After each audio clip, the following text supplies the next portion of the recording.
Aí encontrei um ali, o gringo mora perto da minha casa, é descendo ali que você chega lá. Então, graças a Deus, a gente chegamos em paz. Meus amados, nós servimos no Ceará há 7 anos, na Igreja Bereana, ali na Aerolândia. Um local, foi um tempo agradável, Deus nos abençoou bastante. Eu recebo o convite da primeira igreja do CIA, a qual nós nos convertemos, onde me casei com Carmen, onde meus filhos foram apresentados. E aí o pastor Ricardo me convidou e eu fiquei sem saber dizer não, acabei aceitando, indo para a primeira igreja do CIA. Nós passamos um tempo também bom, agradável, trabalhamos juntos lá. E depois fomos para Luiz Eduardo Magalhães. E lá nós fomos diagnosticados com as coronarianas obstruídas, né? As artérias entupidas.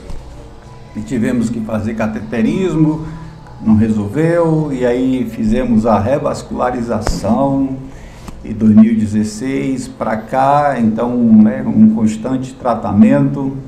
E aí, como nós víamos com muita frequência de Luiz Eduardo para Salvador são 1000 quilômetros, e a igreja lá, ela tem uma característica diferente, e então nós preferimos deixar o trabalho, mesmo com muita resistência dos irmãos, mas deixamos o trabalho para que o trabalho não sofresse a nossa ausência tanto, né? Então, graças a Deus, hoje tem um jovem lá, um pastor jovem, que foi formado o ano passado no Cariri, pastor Tiago Coelho, não sei, acho que é ele. E aí, me parece que está com muita vontade de trabalhar.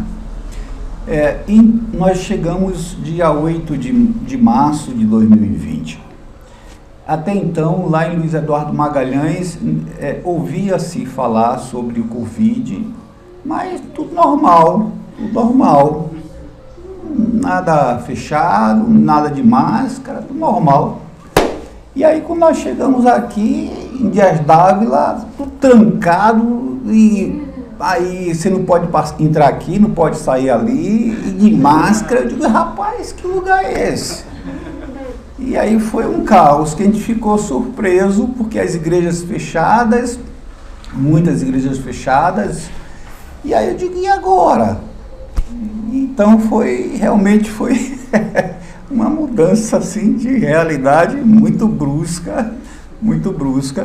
Nós vínhamos com um projeto e de repente esse projeto foi por água abaixo. A Bíblia diz que o homem faz plano, mas dá a resposta final vem de Deus. Deus nos dá rasteira toda hora. Então, e aí o pastor Denilson entrou na história, me convidando várias vezes para conhecer o trabalho lá em Pojuca, e eu resistindo. Foi a primeira, foi a segunda, foi a terceira, foi a quarta vez. Poxa, o pastor Denilson está insistindo. Tá bom, eu vou lá. Aí fui levar uma palavra lá na quarta-feira e acabei, assim, paixão por primeira vista, né? Uma congregaçãozinha com os irmãos e tal, em uma casa. E aí ele fez a proposta, fez um convite para poder a gente tomar conta do trabalho e tudo mais, tá? E ao chegar lá, nós começamos a ver as possibilidades. Primeiro ponto, nós visamos a edificação, o fortalecimento dos irmãos através da palavra, né? Para iniciar o negócio. E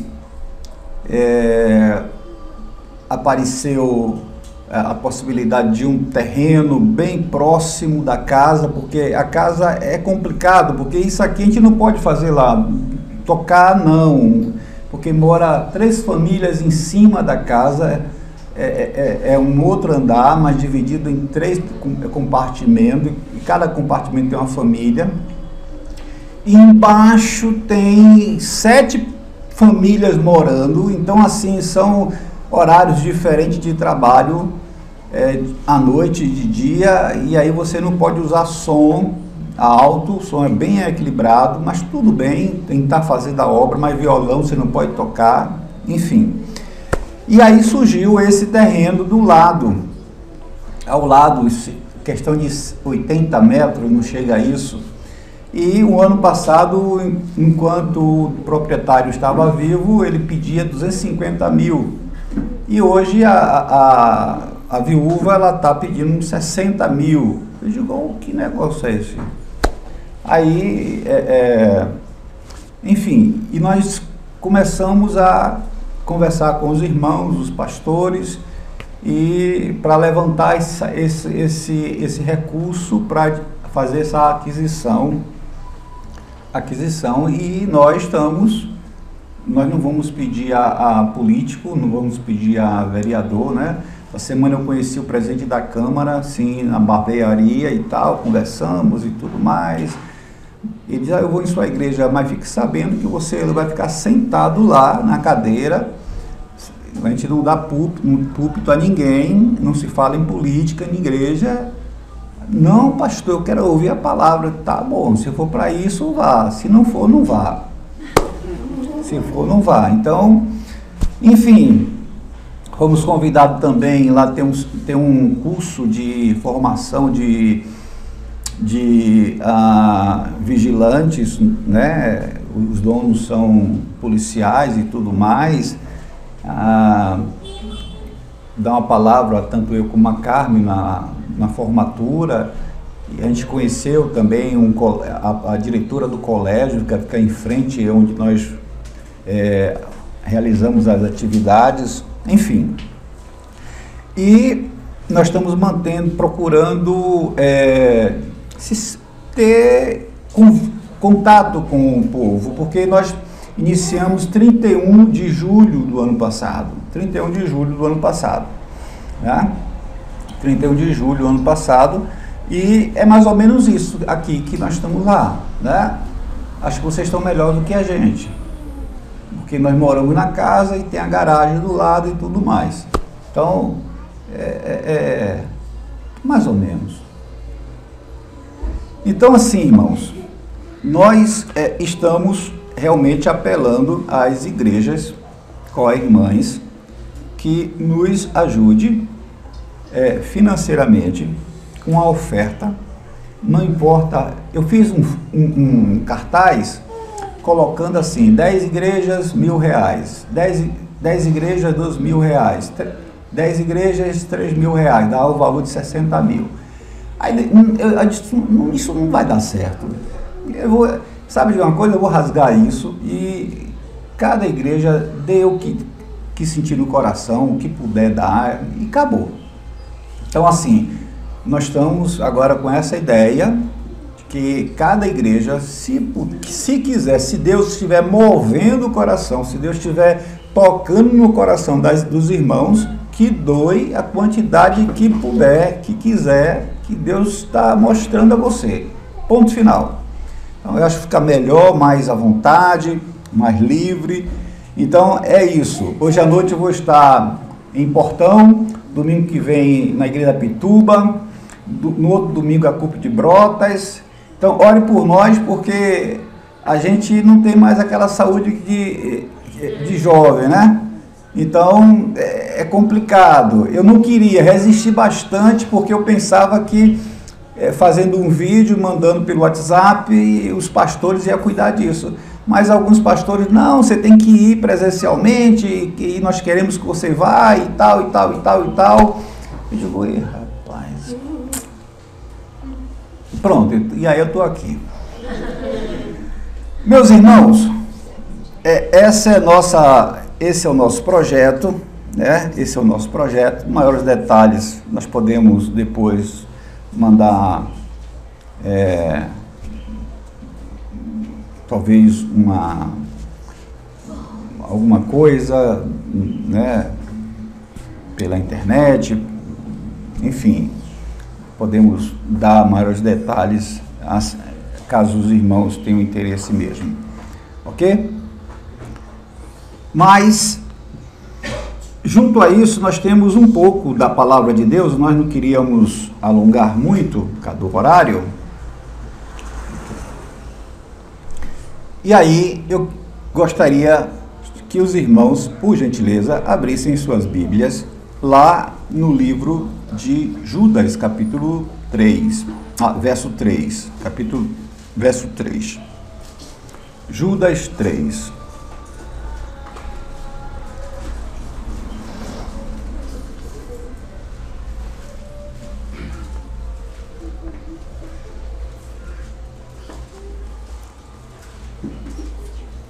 Para descansar um pouco as cadeiras, eu queria que, por gentileza, pedir aos irmãos que se coloquem em pé. Judas 3.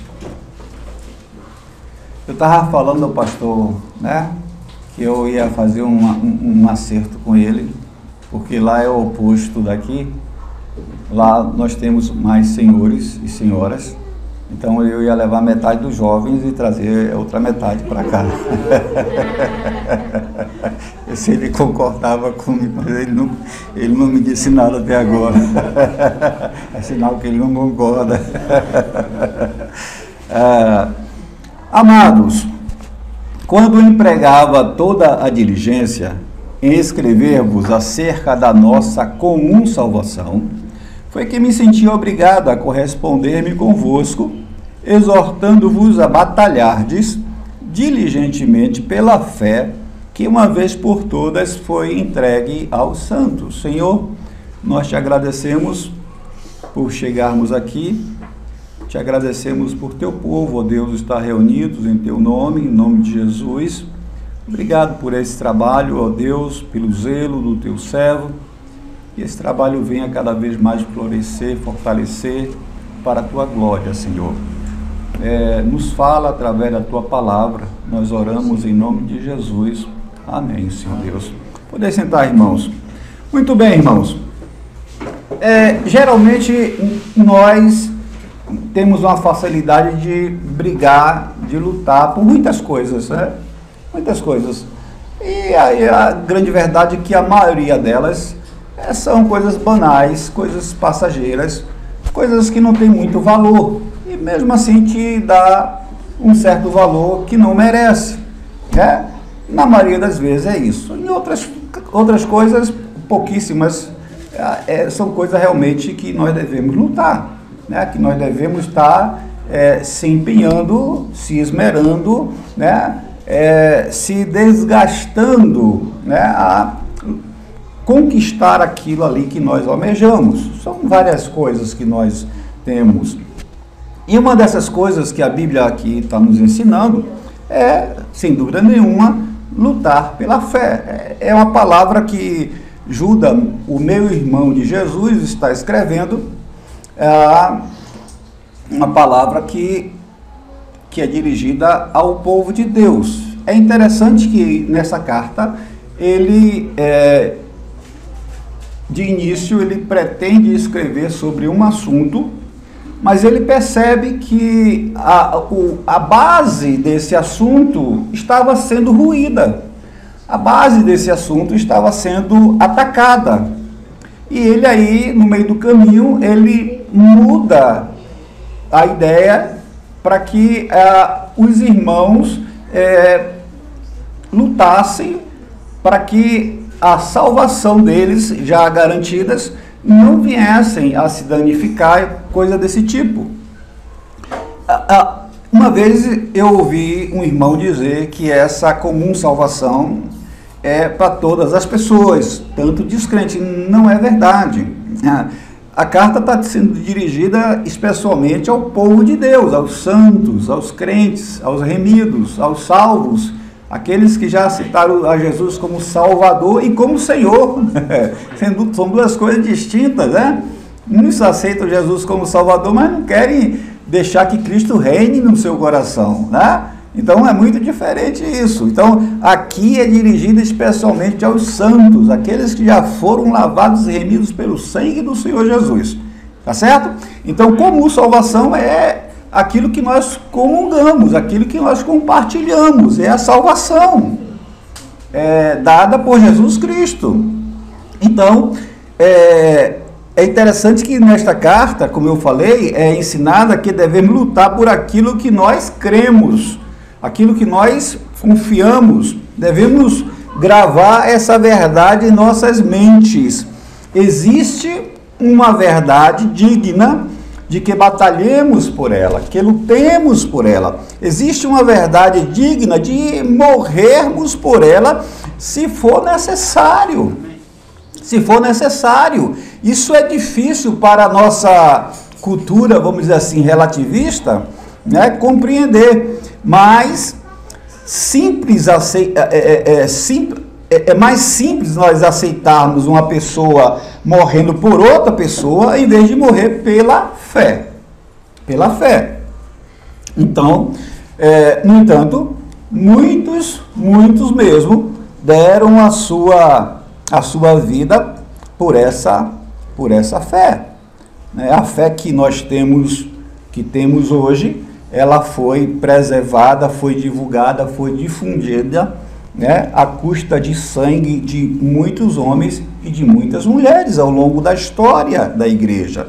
Então, houve uma época, por exemplo, no século XVI, que a rainha chamada Rainha Maria, a católica, que reinou na Inglaterra, ela queimou na fogueira 288 crentes. E por que eles foram queimados, né? Queimados vivos, né? Porque permaneceram firmes em favor de uma verdade. Qual verdade, pastor? A verdade que a presença real do corpo de Cristo não está na Eucaristia, né? No sacramento da comunhão, e sim no céu, à direita do Pai. Por essa verdade, eles suportaram o agonizante sofrimento de serem queimados vivos, né? Então, assim, morreram acreditando que naquele momento que o padre está celebrando a ceia, a Eucaristia, o pão não está se transformando no corpo de Cristo, acontecendo um milagre que eles dizem, e nem o suco de uva se transformando no sangue de Jesus. Então, comei, né, e bebei em memória de mim. É um memorial, nós sabemos disso. Nós somos doutrinados nessa verdade. Então, a fé no sentido de corpo de doutrina. Nós temos uma fé no sentido de corpo de doutrina que nós não podemos abrir mão disso. São os alicerces da nossa crença. É o que nos mantém salvos, né? Esses pilares que nós devemos lutar, devemos batalhar. E por que o crente deve defender a fé doutrina, pastor? Porque Deus assim ordenou. É uma ordem direta de Deus. É uma ordem explícita de Deus. O versículo 3 fala sobre isso. É bom nós lembrarmos que essa carta ela foi dirigida aos santos. Em Filipenses 1:16 e 27 diz assim: estes, por amor, sabendo que estou incumbido, né, da defesa do Evangelho, aqui a figura de uma sentinela no seu posto, cumprindo justamente a obrigação a obrigação a defesa do Evangelho, né? Então, a sentinela de olho ali, para que a fé não fosse atacada. Vivei acima de tudo, por modo digno do Evangelho de Cristo, para que eu, indo ver-vos, ou estando ausente, ouça no tocante a vós outros, que estáis firmes em um só espírito, como uma só alma, lutando juntos pela fé evangélica. Então ele está conclamando aqui os crentes a estarem juntos lutando por essa fé. A fé é doutrina.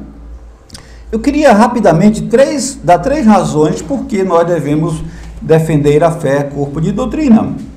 Primeiro porque é muitíssimo valiosa, foi dada por Deus, como já vimos, né? Sabendo, segundo Pedro 1, 20, 21, me desculpe, eu vou andar um pouco ligeiro, por causa do horário, mas a ideia os irmãos vão pegar. Sabendo primeiramente isto, que nenhuma profecia das Escrituras provém de particular elucidação, porque nunca, jamais, qualquer profecia foi dada por vontade humana. Entretanto, homens santos falaram da parte de Deus, movido pelo Espírito Santo. Então, a inspiração, ela não está nos homens, mas está nas Escrituras. Toda a Escritura é inspirada por Deus, mas eles foram movidos, foram conduzidos, né? Foram guiados, orientados pelo Espírito Santo para escrever a palavra de Deus. Essa palavra que nós temos hoje é poder de Deus para salvar, né? O Evangelho é poder de Deus para salvar, por isso que nós devemos batalhar. Paulo, ele fala isso claramente, categoricamente, em Romanos 1,16. Pois não me envergonho do Evangelho, porque é o poder de Deus para a salvação de todo aquele que crê, primeiro do judeu e também do grego. Então, Paulo está dizendo que o Evangelho é o único poder que pode transformar a vida de qualquer pessoa, que pode transformar o coração de qualquer pessoa. Não há outro poder. E é interessante que é um poder sobrenatural. Nós não encontramos esse poder aqui no mundo. Jesus que nos oferece essa transformação. Além de ser muito valiosa, devemos defender a fé como corpo de doutrina, irmãos, porque é patrimônio nosso, né? E como patrimônio nós devemos zelar. Devemos zelar. Deixa eu abrir desabafar um pouco aqui. Eu ando meio triste há algum tempo com o acampamento de Araçás. Nós ganhamos aquele acampamento de graça pelos irmãos norte-americanos. Oh, rapaz, às vezes que nós fomos lá, quantas vezes na década de 80 acampar e tal, e hoje nós estamos perdendo aquele patrimônio ali. Estamos perdendo. Então, falta de zelo, falta de cuidado, né? Infelizmente, das pessoas que estavam à frente administrando. Infelizmente. Então, Judas 3 fala que a fé é um patrimônio pela qual nós devemos lutar, pela qual nós devemos zelar, né? A última razão porque devemos defender a fé como corpo de doutrina, porque ela é cruelmente atacada e compete ao crente defendê-la, né? A fé, está sendo constantemente atacada. Coloca uma coisa no teu coração. Coloca uma coisa, irmãos. Desde o dia em que nós abraçamos a fé, nós, vamos dizer assim, declaramos guerra contra um inimigo feroz, que está a todo tempo tentando nos destruir. A todo tempo. E só essa fé, através dessa fé, é que nós podemos vencê-lo. Não há outro jeito, a não ser que você queira se aliar a ele, que é Satanás. E aí, uma vez se aliando a Satanás, o final da vida é o inferno. E acredito que ninguém quer isso. Então, meus irmãos, 2 exemplos rapidinho. Então, no Antigo Testamento, a defesa incluía até a morte de quem fizesse falsa revelação de Deus.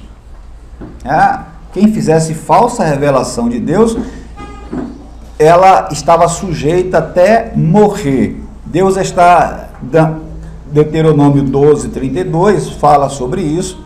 Deus está dando aqui instruções a respeito do culto, né? Como o culto deveria, qual a ordem do culto, a liturgia do culto. O irmão falou aqui de liturgia. Qual é a liturgia do culto Deus aí então dá passo a passo como o culto deveria ser oferecido a Ele, né?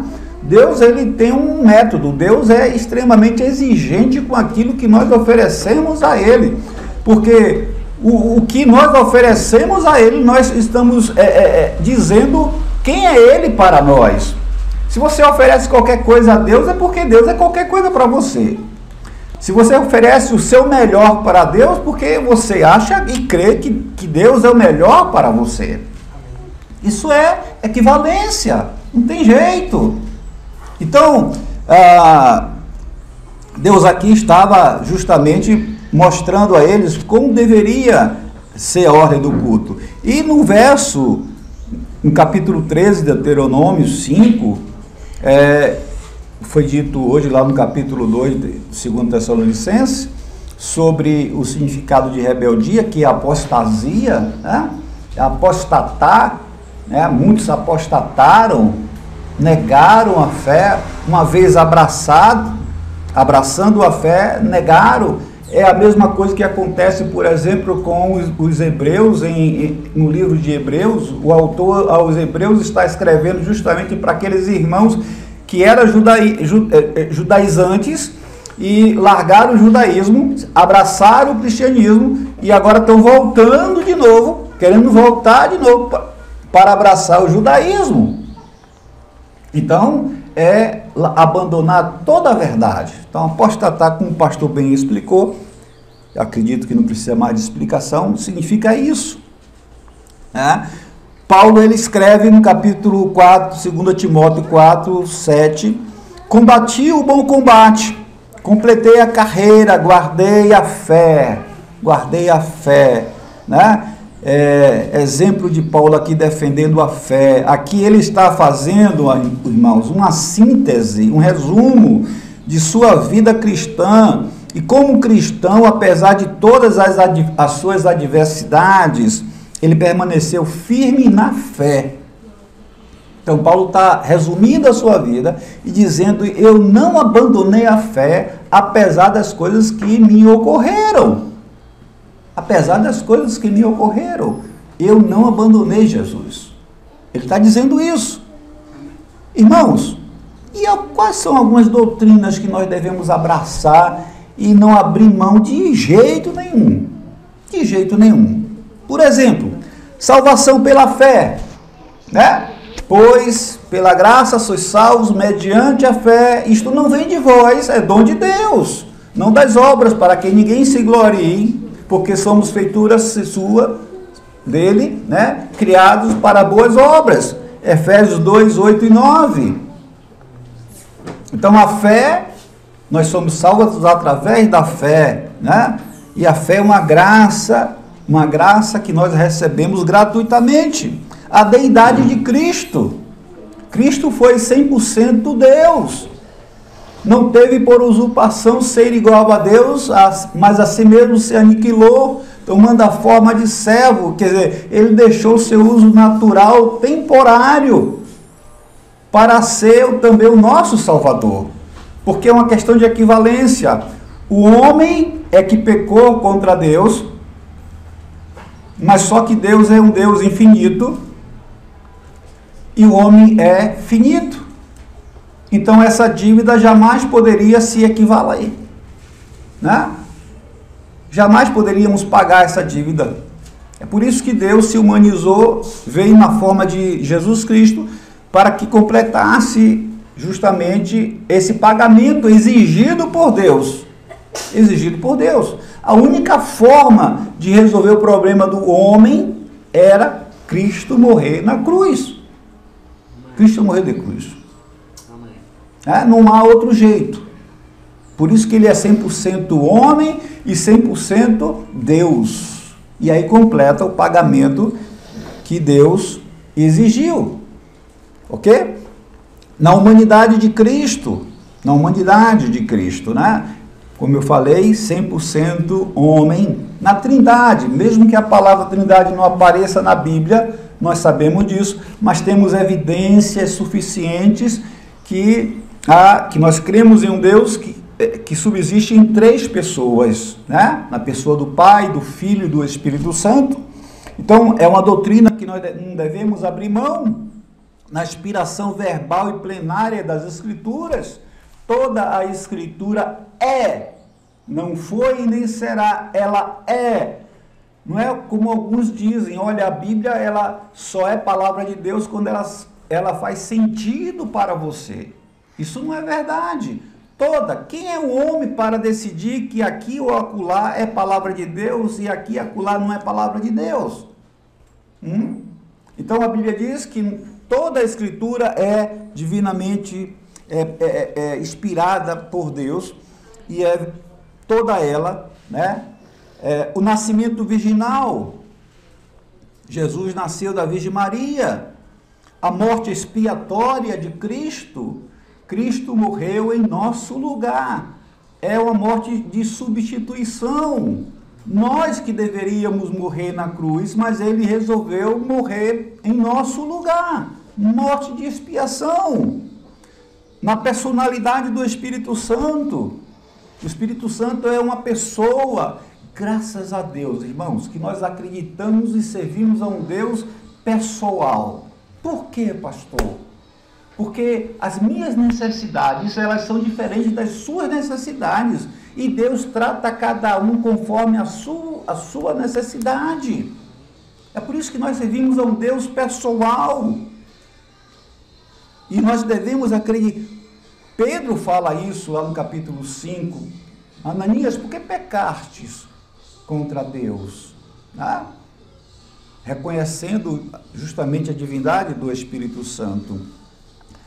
E, para não alongar mais, as 2 ordenanças, né? Que nós temos, a ceia e o batismo. A ceia e o batismo, né?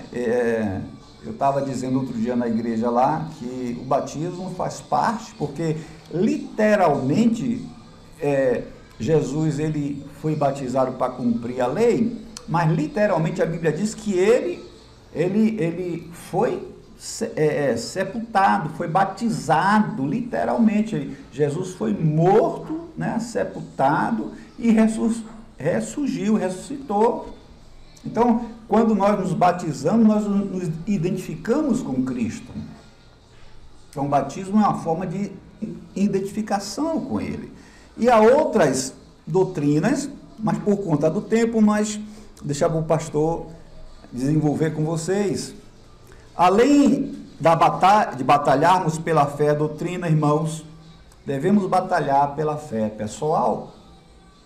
Existe esse corpo chamado corpo de doutrina, que nós devemos lutar por ela, acreditar nela, porque ela vem de Deus, ela vem da palavra de Deus, e devemos nos submeter a ela, devemos acreditar, porque ela se nos mantém salva.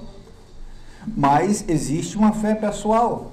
A minha fé é diferente da fé dos irmãos, e a fé dos irmãos é diferente da minha fé.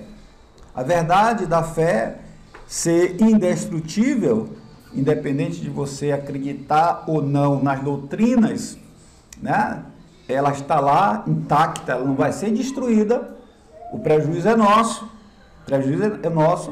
Ela não implica que deve ser tratada sem atenção, né? Com descuido pelo povo de Deus. Então, o povo de Deus deve entender isso. A fé não é algo estático, ela está sujeita à variação. É por isso que o crente ele precisa cultuar, porque mantendo comunhão com os outros, o sangue de Jesus nos purifica de todo pecado. É por isso que o crente tem que orar. O crente tem que orar. É por isso que o crente tem que ler a Bíblia. Não é só ter a Bíblia, né? Não é só ler a Bíblia. Não é só meditar na Bíblia, mas é praticar a Bíblia. Então, são ferramentas que fortalecem a nossa fé. Isso deve ser um estilo de vida. Isso deve ser para o crente uma filosofia de vida. Isso deve fazer parte da nossa dieta. O seu cardápio deve estar incluído a oração e a palavra de Deus e os cultos regulares da sua igreja, porque é interessante isso, porque a igreja é o corpo de Cristo e ela precisa estar junta. Ah, eu não vou para a igreja hoje, mas meu espírito está lá. É meio complicado, né? Se você tirar seu espírito, e aqui eu não estou dizendo que é dicotomista, que é tricotomista, mas se você tirar seu espírito, certamente vai morrer, né? Então, não é bom você fazer isso, né? Então é bom você estar de corpo presente. Ok? Então, meus irmãos, ela está sujeita a variações. Pode ser aumentada e pode ser diminuída. Lucas capítulo 17, verso 5 diz: então disseram os apóstolos ao Senhor: aumenta-nos a fé. Aumenta a nossa fé. Nós precisamos de uma fé grande. Aumenta a nossa fé. Ela pode ficar firme ou perder a firmeza. Percebe aqui o perigo, irmãos? Às vezes é por isso que muito crente vai fraquejando, vai se afastando, porque, primeira vez, quando o crente se afasta da igreja, da leitura da Bíblia, da oração, porque ele já se afastou de Deus. Então, nós precisamos cultivar isso, lutar, pelejar. É como você ir para a academia, né? É como você ir para a academia. Você vai para a academia os primeiros dias e você vem todo quebrado, mas ali vai fazer bem para você. Você precisa, o médico prescreveu. Então você tem que ir por necessidade, né? E aí começa o prazer. E aí você não quer mais largar. Atos capítulo 14, verso 21 e 22 diz: e tendo anunciado o evangelho naquela cidade e feito muitos discípulos, voltaram para Listra e para Icônio e Antioquia, fortalecendo a alma dos discípulos, exortando-os a permanecer firmes na fé e mostrando que através de muitas tribulações nos importa entrar no reino de Deus. Então, irmãos, esqueça que este mundo é um mar de rosa. Esqueça que esse mundo vem dias melhores. Esqueça isso. Isso é uma falácia, é um engodo, é uma mentira, né? A Finlândia falou que ia se aliar à OTAN, a Rússia foi lá, cortou a energia elétrica. Vai lá, se filia. Então, já pensou, o mundo está em cabeça para baixo, né? A China está segurando os navios lá para não fluir, para não abastecer. Guerra comercial. Então, esqueça dias melhores, né? Esqueça. Pode ser sadia ou deixar de ser sadia a nossa fé. De novo, Tito 1,13 diz: tal testemunho é exato, portanto, repreende-os severamente, para que sejam sadios na fé. Né? A falta de saúde é doença. Quando você não tem saúde, você está doente, está debilitado e precisa cuidar da sua saúde. Né? A mesma coisa é a fé. Ensino que não se desvie da verdade. Não se desvie da verdade. Então, se desviar da verdade vai te causar problemas. Vai trazer problemas. Que não há nenhum tipo de contaminação. Então, saudável. Puramente saudável.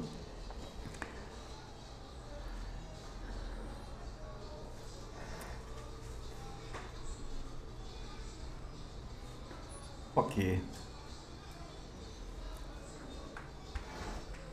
Eu vou só colocar o último motivo aqui da nossa defesa da fé pessoal, né? Nós falamos de corpo de doutrina, mas estamos falando da defesa da fé pessoal. Porque o crente deve defender a sua fé pessoal, irmãos. O crente deve defender a sua fé pessoal, porque a saúde dela glorifica a Deus.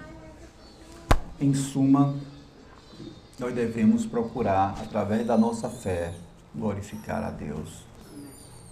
Você glorifica a Deus com a sua fé.